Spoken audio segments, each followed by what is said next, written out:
What's up, everybody? My name is Shannon and I am still waiting for my Satyr, and today we are talking about Midnight Horizon by Daniel Jose Older. So this is the final YA book in phase 1 of the High Republic, and we are closing out Mr. Reith Silas's story. He got his start in Into the Dark by Claudia Gray. He was just this adorable boy who did not want to leave the libraries of Coruscant, but has gone very, very far, and honestly, his arc is one of my favorites.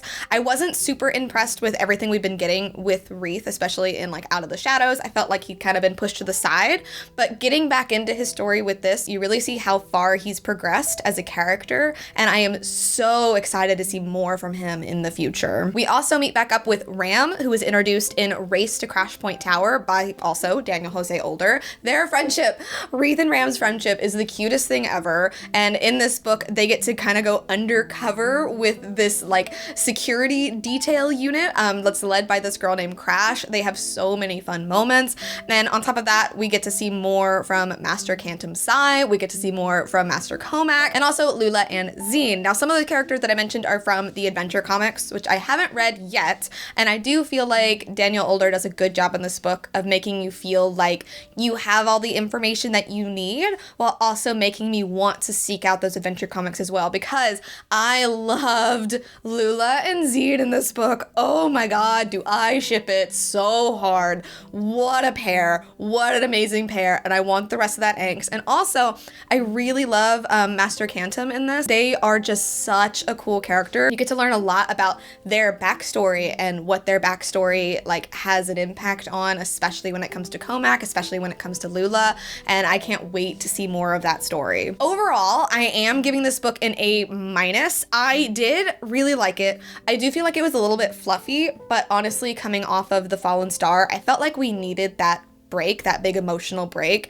I do think that the ending, the fighting was a little bit too much. I wanted to get back into like the storytelling because I got a little bit lost on like, okay, well, why are we doing this? Weren't we on this planet to do this? Because we're on Corellia, which is in like the inner rim or like the mid rim, like we're way closer to the core than we have been in the other books. So I was looking for a little bit more politics and world building. You don't really get that, which I can't really fault it for, but I was looking for just a little bit more story, and instead we just get a lot of sassy fluffiness, which, to be honest, very, very cute, but I just wanted a little bit more. This book, to me, is 100% like Reith Silas's, Ram's, and Crash's book. I feel like they get a lot of time in this. Crash, I wish we could have gotten a little bit more substantial storytelling from her, but I feel like Ram and Reith just really get a lot of time, and by the end of it, I feel like Reith and Vernestra are two of our characters that have just this really complete and full arc that we don't get to see from a lot of our other characters within the High Republic. I'd probably add Zine onto that as well, because I feel like she gets a lot in this book too.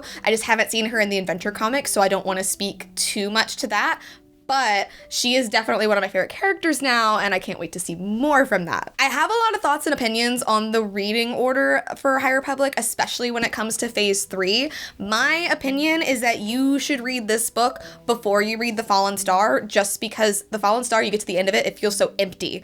And in this, you get a lot of information that I think you need to make The Fallen Star just that much more impactful. Probably gonna talk about that in another video, but I think that yes, the final note in this does lead off, okay, now we're moving into phase 2. However, just like the emotional beats in this book really add a ton to The Fallen Star. So I feel like you should start here before you get into that. Overall, I think this was a really fun ride. I think it was a fun way to kind of end off the series, especially when some of the other books and other like materials end on such like a darker tone and a darker note.